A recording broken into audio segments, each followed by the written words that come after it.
નમસ્તે.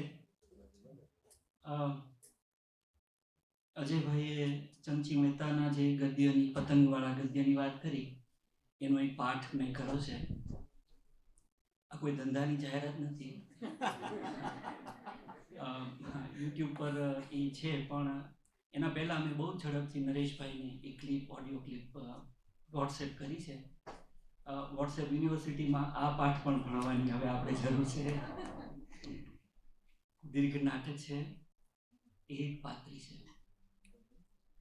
કેમ ભજવું કે ટૂંકી રાત્રિ છે. ને આપણો દેશ છે દશાનનનો, આપણો માહિલો જટાયો છે.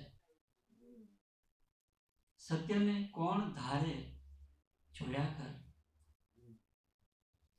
કાં સુદર્શન છે કાં અડાયું છે. સુદર્શનમાં ખબર પડશે પણ અડાયામાં નહીં પડે. એટલે આખી વાતમાં સત્ય કેવા પ્રકારની સાપેક્ષ ભૂમિકાએ હોય છે એ આપણને ખબર નહીં પડે. સંદર્ભો નહીં હોય ત્યારે કેટલીક વખત કોઈ એક વાતનો મરમ છે એ આપણા સુધી નથી પહોંચતો. એટલે અડાયું કઈ વસ્તુ છે એ નહીં ખબર હોય તો છેલ્લું છાણું નામની વાર્તા પણ આપણને નહીં સમજાય. સવારની બેઠકમાં અજયભાઈનું ને શરીફાબેનનું ને મિનલબેનનું વક્તવ્ય, હસીનભાઈનું વક્તવ્ય સાંભળવાને બદલે હું કંઈક બહાર હતો. જે લક્ઝરી તમે લોકો પણ ઘણી વખત ભોગવતા હો છો, વર્ક બંક કરીને. પણ હું આવ્યો ને ત્યારે હસીનભાઈ ને અજયભાઈ અંદર વાત કરી, પત્યું એમ. એટલે હું લખવા ગયો હતો અને લખીને મારો લેખ લઈને આવ્યો છે પાછા, એવું એ લોકોએ અઝ્યુમ કર્યું. એમણે એવો તર્ક કર્યો. સત્યની બીજી બાજુ એવી છે કે જે મારી નહીં લખાનારી આત્મકથાનું એક પ્રકરણ થાય, અને એ જ્યારે ભેગા થશે ત્યારે તમારી ધારણા અને તમારી ધારણા છે એ ભેગી થશે, અને ત્યારે સત્ય કોઈ જુદા રૂપે સામે આવશે. ઇમ્ફાલમાં શરીફાબેનને અને મિનળબેનને હું આગલે દિવસે સાંજે બરાબર ધ્યાનથી અનુવાદના પારિતોષિકમાં સાંભળવા બેઠો, અને બીજા દિવસે સવારે હું બોલતો ત્યારે બે જણા ન હોય ત્યારે હું એવો એક પૂર્વગ્રહ બાંધી લો કે જો મેં એમને સાંભળ્યા, એમણે મને ન સાંભળ્યો.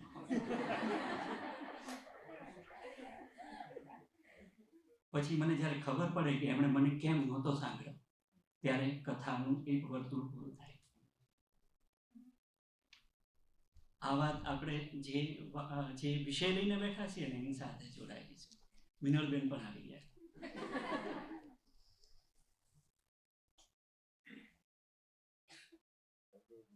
હવે હું વાંચવાનું શરૂ કરું છું. શક્ય છે કે હું આત્મકથાઓના વિસ્તારમાં નહીં જાઉં, એટલે એનો સાર તમને નહીં આપું. મારી પાસે જે યાદી છે આખી યાદી પણ હું નહીં વાંચું. પણ જ્યારે જ્યારે હું જેની વાત કરતો હોઈશ એ આત્મકથાનું નામ આવે ત્યારે તમે નોંધતા જજો. 1985 થી 2000 સમયખંડનું આત્મકથા લેખન અને સંસ્મરણ લેખન એમ કહીએ ત્યારે સગવડ ખાતર ભલે કહીએ આધુનિકોત્તર, પણ સ્મૃતિ અને સમયના અક્ષાંશ રેખાંશ તો લંબાશે 20મી સદીના આરંભ સુધી.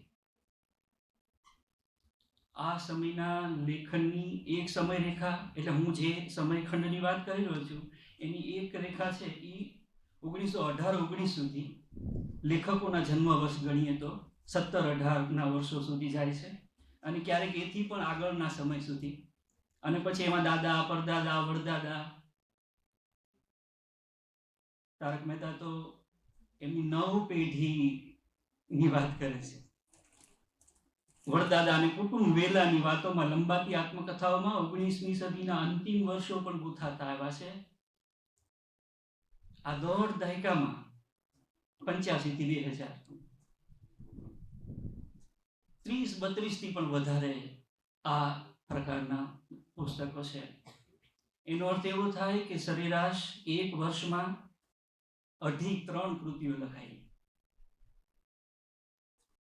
ગુજરાતીઓ પાસે જીવન નથી એવું જે કહેતા હોય એમણે આ સંખ્યા વિશે ખાસ વિચારવું જોઈએ.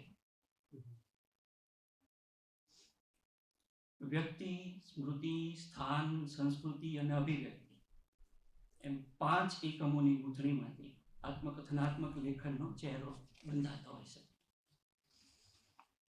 પછી અહીંયા મારી પાસે જે યાદી છે મેં કીધું એમ નથી વાંચતો, પણ આ કેવા કેવા ક્ષેત્રના લોકોનું લેખન છે આ સમયમાં. તો સાહિત્યકારો છે સ્વાભાવિક રીતે મોટી સંખ્યામાં, સમાજ સેવકો છે, કેળવણીકારો છે, સંન્યાસીઓ છે, સનદી અધિકારીઓ છે લલિત શાહ નામના, વ્યાવસાયિકો છે, ડાક્ટરો છે. એમાંના એકની એક કૃતિ હું સાથે લઈને આવ્યો છું, સ્ટેથોસ્કોપ. ગ્રામ સંસ્કારોના સંસ્મરણો છે, રેલવે પ્લેટફોર્મની દુનિયાના સંસ્મરણો છે, ભયાણી સાહેબ અને હિમાંશીબેન જેવા આ બધાના કામ કરવાના અનુભવો છે. એ બધું આમાં ઝીલાય છે. કુટુંબ કથા, સ્થળ કથા, રોજગાર કથા, પ્રવાસ કથા, સર્જન કથા, ગાંધી કથા, યુગ કથા, કથા કળા, સેવા કથા અને વ્યક્તિત્વ કથા. તો પેલા પાછલા ભાગના કથાની સાથે હું આગળ આટલી વસ્તુ મૂકું ને તો આ બધી વાતો વિસ્તારથી કરી શકાય. હવે એક વાત છે તે આ બધા લેખકોએ છે ને આત્મકથાના સ્વરૂપ વિશે કંઈક ને કંઈક કીધા કર્યું છે. બધાના પોતપોતાના ખ્યાલો છે. એમાંથી આપણે જે વાત ખેંચવી છે એ કદાચ નીકળશે. દાખલા તરીકે મનુભાઈ પંચોળી સદવિહી સંઘ નામની ચોપડીમાં લખે છે. આ સદવિહી સંઘ છે એમાંનો જે દ ખોડો છે ને એ મારા મોટા ભાગના વિદ્યાર્થી મિત્રો સદુભી જ વાંચે છે, જેમ પરબ ને 52 બ વાંચે છે એમ. અને પરબ ને 52 બ વાંચે છે એટલે જોક મેં કરી એ તારક મહેતાની આત્મકથામાં છે. આ કોઈ આત્મકથા નથી, મનુભાઈ લખે છે. એ લખવી હોય તો મારા વ્યક્તિગત મંથનો કેન્દ્રમાં રાખીને મારે વાતો લખવી પડે. મારું સાહિત્યિક જીવન, મારા સંસાર જીવનના ભરતીઓટ, મારા અડધા દુનિયાના પ્રવાસો આમાં ક્યાં છે? આ તો સંસ્થા અને તેની જોડે ચાલેલા જાહેર જીવનની કથા છે. વિનોદ ભટ્ટ લખે છે એવા રે અમે એવા નામની આત્મકથામાં, ચાર્લી ચેપ્લિન આત્મકથા લખતી વખતે બીથોવનનું સંગીત સાંભળતો અને મનોમન બોલતો. આ મહાન સંગીતના જેવું કંઈક મારે આ આત્મકથામાં લખવું છે. આત્મકથા લખનારનો હેતુ આત્મરતિ યા આત્મસ્થાપન માટેનો ન હોવો જોઈએ. એનો આશય લોકોને ચોંકાવવા, આશ્ચર્યચકિત કરવા કે પછી કોઈને પછાડવા માટેના શસ્ત્ર લેખે ન હોવો જોઈએ. ચંદ્રકાંત બક્ષી નામમાં લખે છે કે હિન્દુ ધર્મ આત્મકથામાં નથી માનતો. આત્મકથા વિદેશી વિચાર છે. આત્મકથાનું સત્ય કેટલું માયાવી હોય છે. બીજી એક જગ્યાએ કહે છે ચંદ્રકાંત બક્ષી કે હું માનું છું દરેક માણસના જીવનમાંથી એક આત્મકથા બને કે નહીં પણ એક નવલકથા જરૂર બની શકે. સત્ય વિનાની કોઈ કલ્પના હોતી નથી અને કલ્પના વિનાનું કોઈ સત્ય હોતું નથી. આત્મકથા આંગળીઓના નિશાન જેવી વસ્તુ છે. અને આંગળીઓના નિશાન ચિત્રો નથી, કલાકૃતિ નથી, એ કદાચ સત્ય પણ નથી, ફક્ત એક સબૂત છે, સાબિતી છે, ભૌતિક ચિહ્ન છે. કલ્પના વિનાનો ઇતિહાસ માત્ર એક કોરી રેકોર્ડ બનીને રહી જાય છે.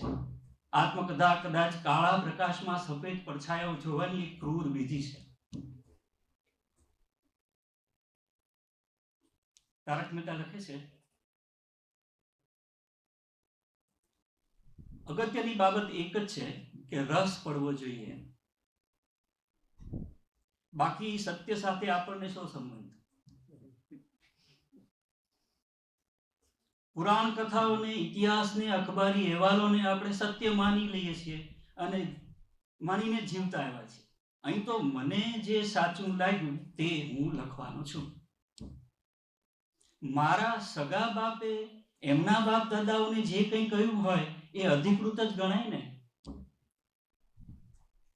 એટલે અહીં જે કંઈ છપાય તેને તમારે સત્ય સમજીને વાંચવાનું, પણ આત્મકથા સમજીને નહીં. કારણ કે સૌથી સાચી વાત અત્યારે જ કહી દઉં, મારી યાદ શક્તિ નબળી છે. આ લખવાનું શરૂ કર્યું ત્યારે મને આત્મકથા અને નવલકથા વચ્ચેનો એક તફાવત સમજાયો.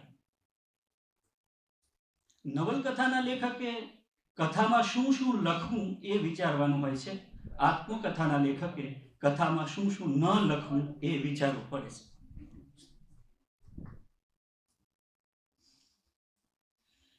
પછીનું એક છે પણ વધી જાય છે એટલે મૂકી દો.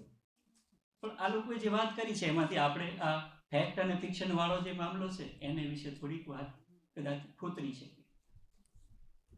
પછી એક વાત એવી છે કે આ બધી જ આત્મકથાઓમાંથી છે ને પ્રામાણિક અને ક્રૂર આત્મપરીક્ષણ, પછી મેં કાંસમાં લખ્યું છે પ્રામાણિક આત્મરતિ કે કઠોર સત્ય એ પ્રગટ થાય છે.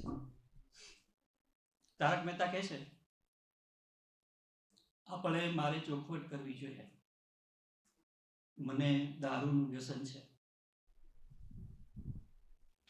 અને સાથે એ પણ કહી દઉં આ અપલક્ષણનો મને જરા પણ ગર્વ નથી. અસલમાં હું શરમાળ લઘુતા ગ્રંથિથી પીડાતો બીકણ માણસ છું. દારૂથી મારામાં આત્મવિશ્વાસ જાગે છે. દારૂનો મને શોખ છે એવું હું પોતે કહી દઉં છું, પણ મને દારૂડિયાનું લેબલ લાગે તે ગમતું નથી. દારૂ પીવા ન મળે તો હું સહેજ અસ્વસ્થ થઈ જાઉં છું, પણ મારી નસો ખેંચાતી નથી, હું પથારીવશ થઈ જતો નથી.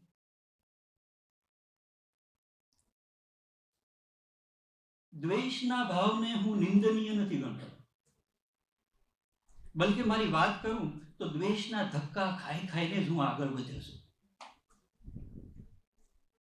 દ્વેષને તમે મંગળાવ્યા પકડાવ્યા કરો તો એને ઈર્ષ્યાના નોર ફૂટે. જબરદસ્ત તાકાત હોય છે એ વૃત્તિઓમાં, પેટ્રોલ જેવી.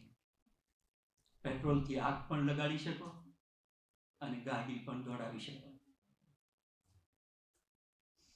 એ પછી મારા જીવનમાં ઘણી બધી સ્ત્રીઓની અવરજવર થતી રહી. તારક મહેતા કહે છે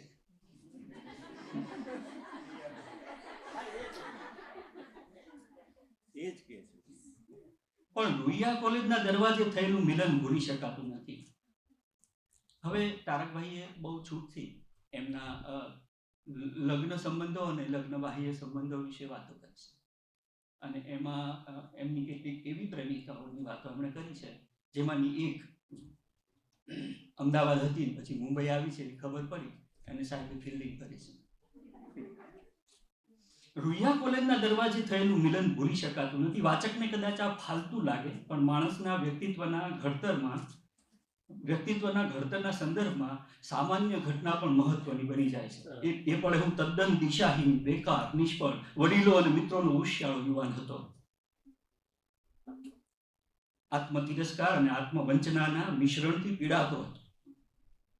મારા ભાવિનો આ નિર્ણાયક કાળ હતો અને ત્યારે મને એ મળી. વિનોદ ભટ્ટના એવારે અમે એવા નામના પુસ્તકમાં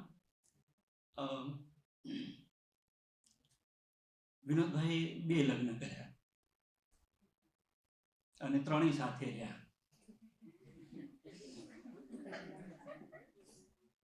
અમે 3, અમારા 3. ચેપ્ટરનું નામ છે.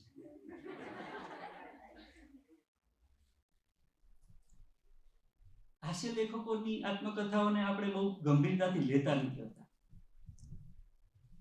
પણ એ હાસ્યની પાછળ જે એક કરુણ કહેવાય એવો એક જે સૂર હોય એ આપણે વાંચવાનો હોય. દાખલા તરીકે આ 3 જણા વચ્ચેના સંબંધનો જે તાણોવાણો છે ને એમાં કેવું થતું કે વિલાસબેન એમના પત્ની અને નલિનીબેન એમના પત્ની. નલિનીબેન એમને ગમતા હતા અને સંભાવ કંઈ સફળ ન થયું વાતચીત આગળ અને કૈલાસબેન સાથે લગ્ન થઈ ગયા અને પછી નલિનીબેન પાછા મળ્યા અને તોય ગમતા હતા. કૈલાસબેને અપનાવી લીધા નલિનીબેનને અને નલિનીબેનના બાળકો છે એ નલિનીબેનને પોતાના મમ્મી તરીકે ન ઓળખે પણ કૈલાસબેનને પોતાના મમ્મી તરીકે ઓળખે. કૈલાસ મમ્મી. એટલે નિશાળમાં નલિનીબેન બાળકોને મળવા ગયા હોય અને શિક્ષક એમ કે તમારા મમ્મી નલિનીબેન આવ્યા છે, તો બાળકો એમ કે અમારા મમ્મી નલિનીબેન નથી, અમારા મમ્મી કૈલાસબેન છે. ચાર્લ્સ ડિકન્સની પત્ની કેથરીનનો મોટો પત્ર વિનોદ ભટ્ટ ટાંકે છે, પોતાના બીજા પત્ની કૈલાસ માટે નોંધે છે. તે બહુ જ હૃદયસ્પર્શી છે. કેથરીન અને કૈલાસ. ચાર્લ્સ ડિકન્સના પણ આ પ્રકારના લગ્ન જીવનનું એક ચિત્ર, અને એમાં કેથરીને લખેલો મોટો કાગળ એમણે આખો છાપ્યો છે આત્મકથામાં. કેથરીન અને કૈલાસ, રાશિ તો બંનેની એક છે.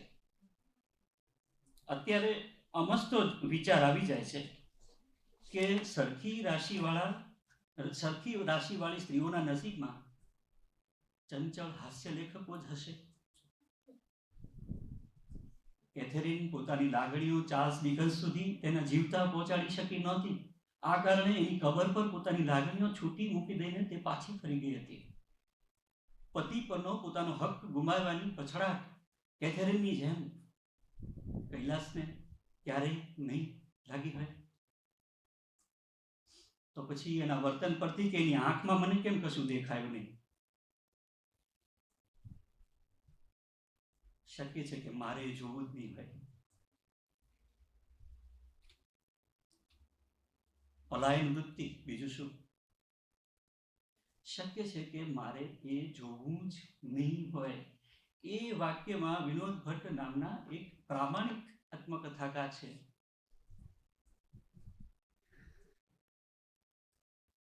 બ્રહ્મચર્ય અંગે ગુણવંત શાહ કંઈક લખે, સચ્ચિદાનંદજી કંઈક લખે, જે મોહનદાસ લખતા હતા એનાથી કેવી રીતે જુદું પડે.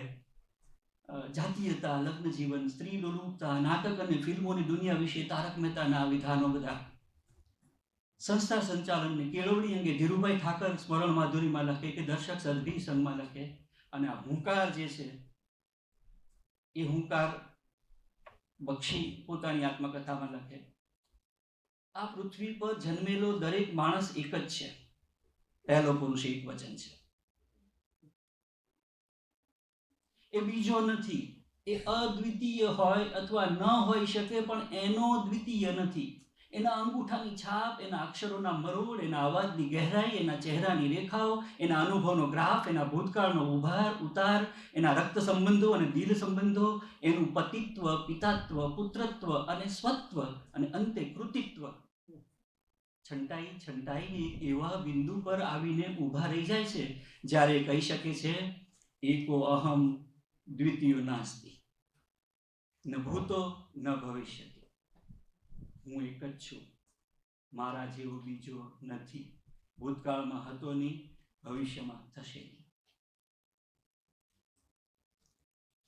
તો પેલા રસકણથી સૂક્ષ્મ થઈ અને જાતને વિશે વિચારતા એક આપણા પૂર્વસૂરીની સામે એક આ બીજા આપણા એક આત્મકથા લેખક.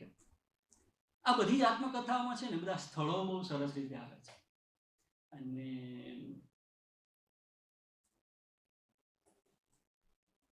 આપણા જે સંદર્ભ હોય એ સમયની કેટલીક આપણને મોટી રીતે અસર કરનારી ઘટના હોય એ બધી બહુ સુંદર રીતે આવે છે. દાખલા તરીકે આઝાદીની ચળવળ, ગાંધીજી અને ગાંધીજીના અવસાનની ઘટના, કટોકટી, કોમી તોફાનો, હુલ્લડો, આ બધું છે એ આ સમયના લેખનમાં બહુ સારી રીતે જીલાવ્યું છે. એવામાં એક સરસ ઘટના વિનોદ ભટ્ટે કટોકટીને વિશે લખી છે. હવે આ કટોકટી કઈ કટોકટી છે એ પાછું તમને અત્યારે સાહેબ ક્યારે પૂરું કરશે એની વિચારવાની કટોકટીમાં તમે હો ત્યારે કેવી રીતે સમજાવવું. હજામ અને ગ્રાહક વચ્ચેનો સંવાદ ત્રીજા પુરુષમાં લખીને એને વાણંદને ફરમાન કર્યું. એટલે વાણંદે પૂછ્યું સાહેબ આ મૂછ કેવા કટ રાખવી છે કાઢી નાખવી છે?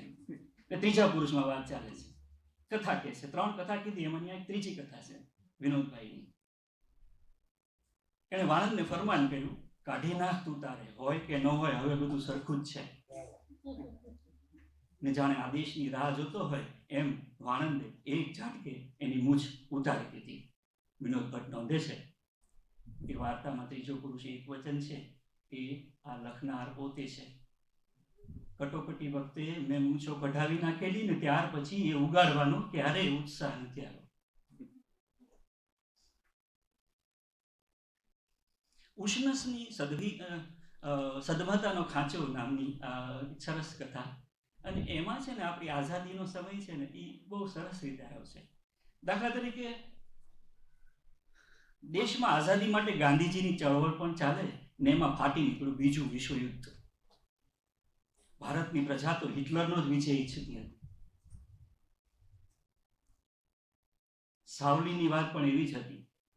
પ્રજા આખી અંગ્રેજોની હાર થાય ત્યારે રાજી રાજી થઈ જાય. અંગ્રેજોની જીતના સમાચાર હોય ત્યારે સરકાર સમાચારને છુપાવે છે એમ પણ માને.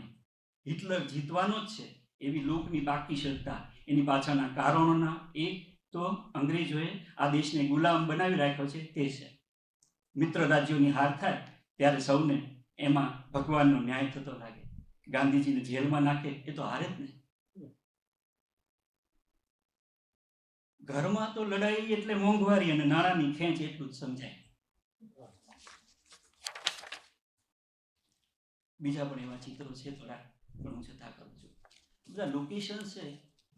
મને એવું લાગે છે કે આ બધી જ આત્મકથામાં છે ને એક સ્થળમાંથી બીજા સ્થળમાં જવા આવવા માટેના જે નિમિત્તો છે ને આપણા નાયકોના, એ નિમિત્તો મને એમ છે કે કથા રચનાનું એક મહત્વનું પરિબળ બને છે. અહીંયા આગળ કલકત્તા, પાલનપુર, સાવલી, સિદ્ધપુર, મુંબઈ, અમદાવાદ, સણોસરા, અમરગઢ, આવા બધા સ્થળો છે. કેટલાક સરસ ચિત્રો છે. એ સમયમાં સુધરાઈની બત્તીઓ કેવી રીતે પેટાવાતી હતી ત્યાંથી શરૂ કરીને બક્ષીનું પાલનપુર છે, આખું બહુ સરસ રીતે આમાં આવ્યું છે. પછી એવું નોંધે છે કે એમના શબ્દ ભંડોળમાં જે કંઈ ગાળો આવી છે એ બધી પાલનપુરથી આવી છે. એ પણ હું જતું કરું છું. ગાંધીની હાજરી આ બધી જ કથાઓમાં બહુ સરસ છે. અને ચીના પટેલ મારી 20મી કથામાં, ગુણવંત શાહ, તારક મહેતામાં પણ, વિનોદ ભટ્ટમાં, ઉષ્ણસમાં એક સરસ નિર્દેશ છે. એમાં કેવું છે કે ઉષ્ણસના ફઈ છે ને એને ગાંધી વિશે એક અમુક પ્રકારનો ભાવ છે. એટલે બધે દીવા નીચે અંધારું છે, આ ગાંધીની વિદ્યા મૂળે વંઠેલી છે. ત્યાં કોને કહેવું? કોણ જાણે અમારે હજી કેટલું જીવવાનું છે, શું શું જોવાનું છે. આ ગાંધીએ તો ગોળી માર્યા.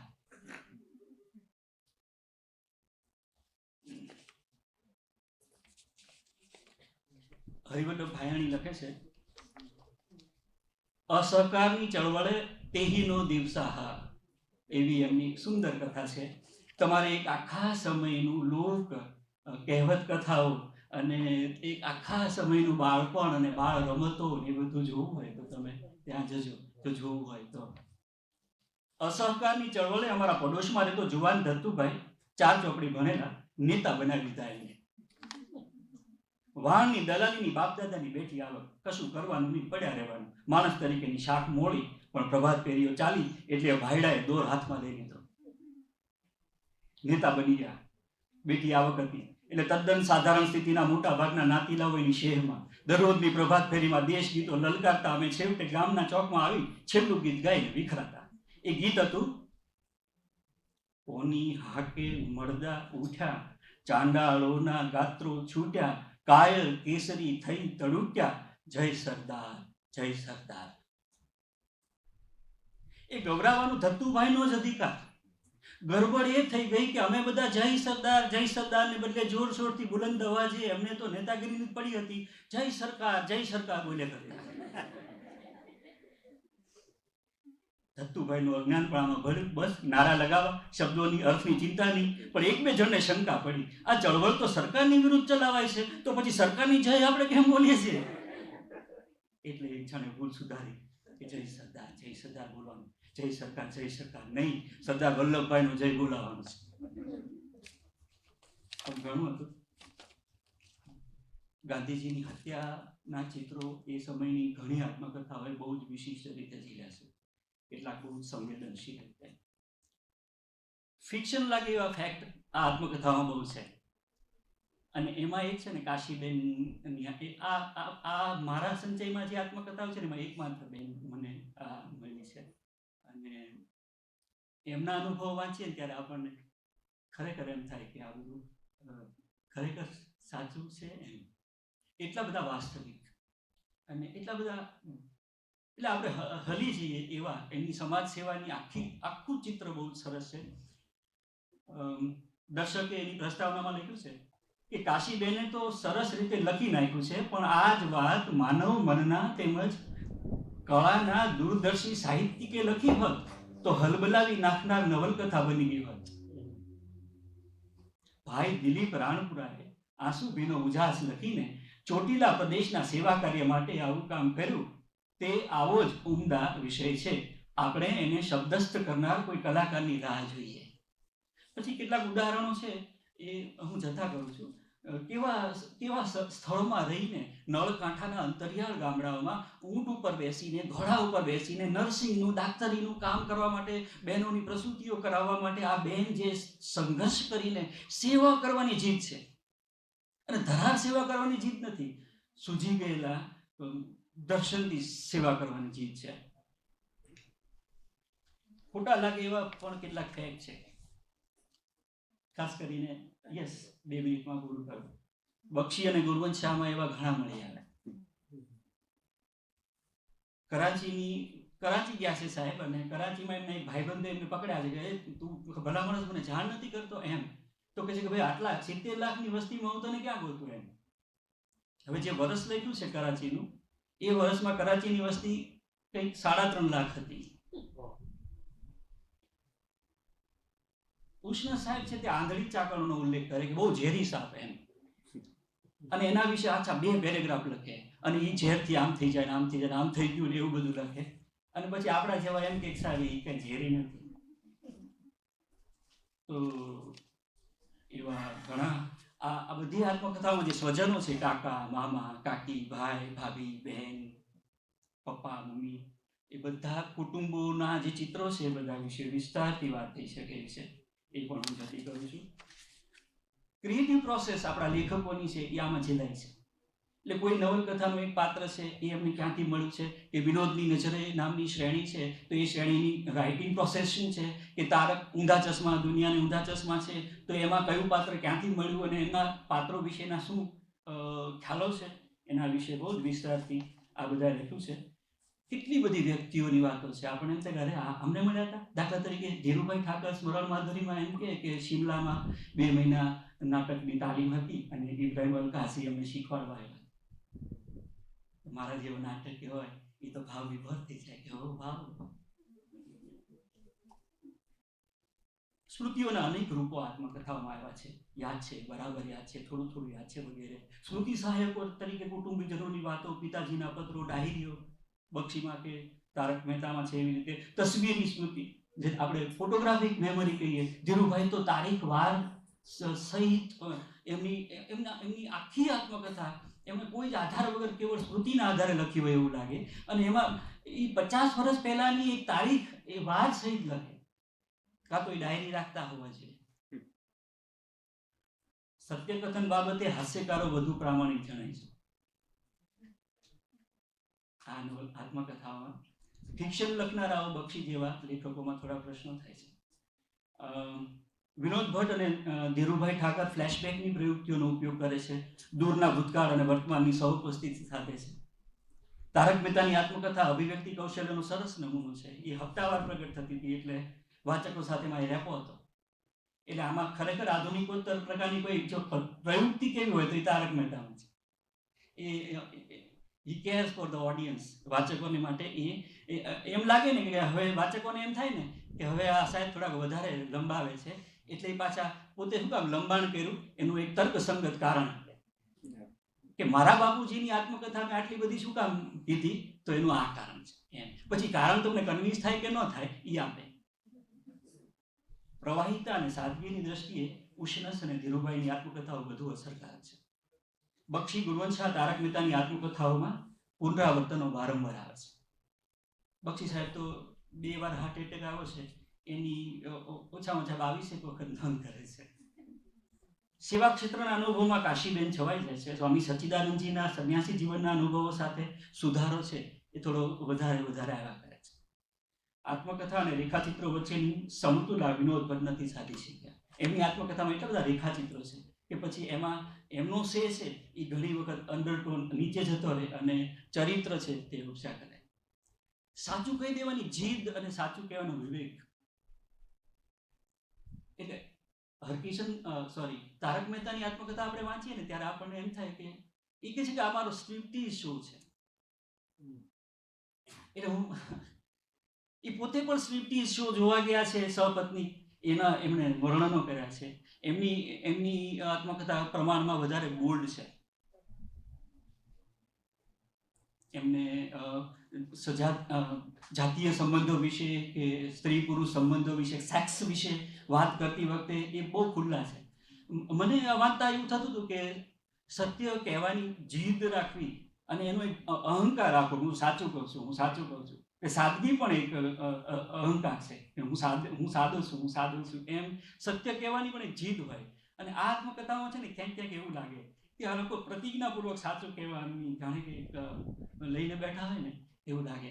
એમાં જે વિવેક જોઈએ એ વિવેક એવું નહીં કે આ કીધું એને કારણે આપણી રુચિ અભડાણી કે એવું બધું નહીં. પણ ચલો, કેટલીક સરસ આત્મકથાઓ અને કેટલાક સરસ સંસ્મરણો. હિમાંશુબેનની વાત મેં નથી કરી જાણી જોઈને, અને ભાયણી સાહેબની વાત મેં થોડીક કરી છે. થોડુંક હું એને અડીને નીકળી જાઉં છું. સતત ચોથી વખત મુનશી ચેરના કાર્યક્રમમાં મને વન્સ મોર કીધું છે. એને હું એવી રીતે સમજું છું વિનોદ ભટ્ટની જેમ કે હજી તું બરાબર ગાતો નથી.